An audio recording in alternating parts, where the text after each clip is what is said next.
नमस्कार, आप देख रहे समय साक्ष्य न्यूज बुलेटिन में आपका स्वागत।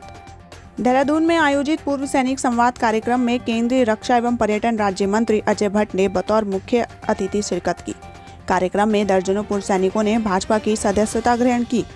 सैनिक एकता जिंदाबाद के नारे के साथ अपने संबोधन की शुरुआत करते हुए कैबिनेट मंत्री गणेश जोशी ने कहा कि भारतीय जनता पार्टी देश की एकमात्र पार्टी है, वह सैनिकों के सम्मान के लिए काम करती है और यही वजह है कि सेवा निर्मित होने के बाद वह भाजपा से जुड़े। उन्होंने केंद्रीय मंत्री से बहल चौक का नाम लेफ्टिनेंट जनरल कौशिक के नाम पर रखने का आग्रह किया। उन्होंने कहा कि शहीदों के आंगन की पवित्र भूमि से सैन्य धाम हेतु मिट्टी लाई जाएगी और साथ ही उनके परिवारजनों को ताम्रपत्र देकर सम्मानित किया जाएगा।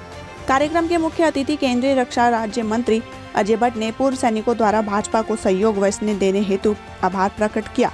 उन्होंने कैबिनेट मंत्री के आग्रह को स्वीकार करते हुए बहल चौक का नाम लेफ्टिनेंट जनरल ओपी कौशिक चौक किए जाने की घोषणा की। उन्होंने बताया कि जितना स्नेह और सम्मान उनके दिल में सैनिकों के लिए है, उतना किसी और के लिए नहीं। जब वे सीमांत क्षेत्रों का भ्रमण कर रहे थे, उस दौरान उन्होंने सैनिकों को देखा कि वह किस तरह विपरीत परिस्थितियों में भी देशभक्ति का जज्बा बनाए रखते हैं।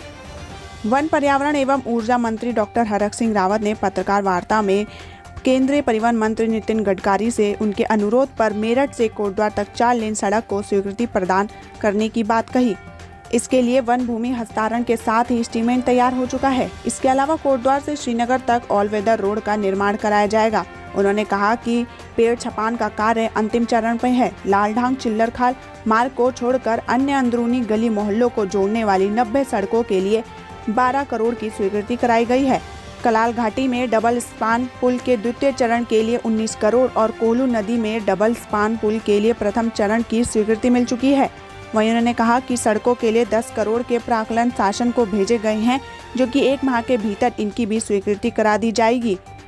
वहीं उन्होंने कहा कि लालबत्ती चौराहे से दुर्गापुर तक मुख्य सड़क का डामरीकरण हो चुका है। इसके अलावा ऊर्जा निगम को लाइन शिफ्टिंग ट्रांसफार्मरों को अपग्रेड करने के लिए 5 करोड़ की धनराशि स्वीकृत की गई है। वहीं उन्होंने कहा कि मेडिकल कॉलेज पर अक्टूबर तक सभी व्यवस्थाएं कर प्रिंसिपल और 900 मेडिकल स्टाफ के पदों पर सृजन कर दिए जाएंगे। एनएमसी के नॉर्म्स पूरे होने पर भविष्य में मेडिकल कॉलेज का निर्माण कोई नहीं रोक सकेगा।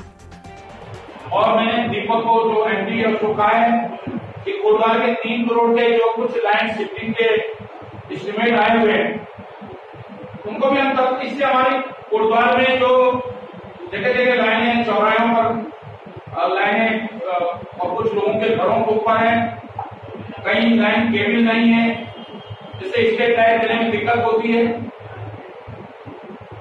और इसी तरह में 4 बड़े पुलों पर लगभग 1.5 करोड़ रुपए धनराशि के सिद्धवली मंदिर के पुल पर, शुक्रो पुल पर, मारा नदी के पुल पर और इसी तरह इन चारों पुलों को हमने लगभग दोनों तरफ 10-10 लाइट, 20 लाइट एक पुल पे स्ट्रीट लाइट लगाने का हमने निर्णय लिया है। कैबिनेट मंत्री एवं मसूरी विधायक गणेश जोशी ने सालावाला में क्षतिग्रस्त हो रहे पुलों का निरीक्षण किया। कैबिनेट मंत्री ने क्षेत्रवासियों की शिकायत में फौरन लोक निर्माण विभाग के अधिकारियों के साथ पुल पर पहुंचे। घटनास्थल का मुआयना करने के बाद कैबिनेट मंत्री ने संबंधित अधिकारियों को जल्द से जल्द काम शुरू करने के निर्देश दिए। कैबिनेट मंत्री ने बताया कि क्षेत्रवासियों के द्वारा पुल के क्षतिग्रस्त होने की सूचना मिलने पर वह मौके पर पहुंचे।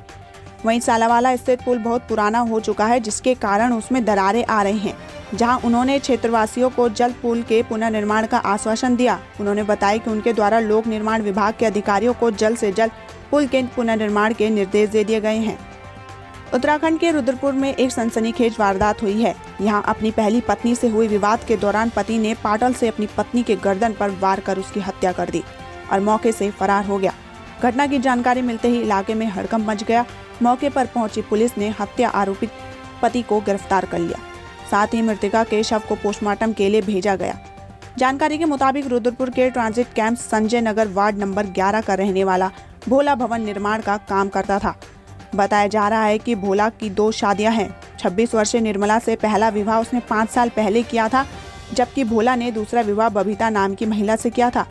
रविवार को भोला अपनी दूसरी बीवी के साथ घर पर था। इस बीच पहली पत्नी निर्मला भी संजय नगर स्थित उनके मकान पर पहुंच गई, जहां किसी बात को लेकर निर्मला और भोला के बीच विवाद हुआ और भोला ने निर्मला के गर्दन पर पाठल से वार कर दिया, जिससे मौके पर ही निर्मला की दर्दनाक मौत हो गई, जिसके बाद भोला मौके से फरार हो गया।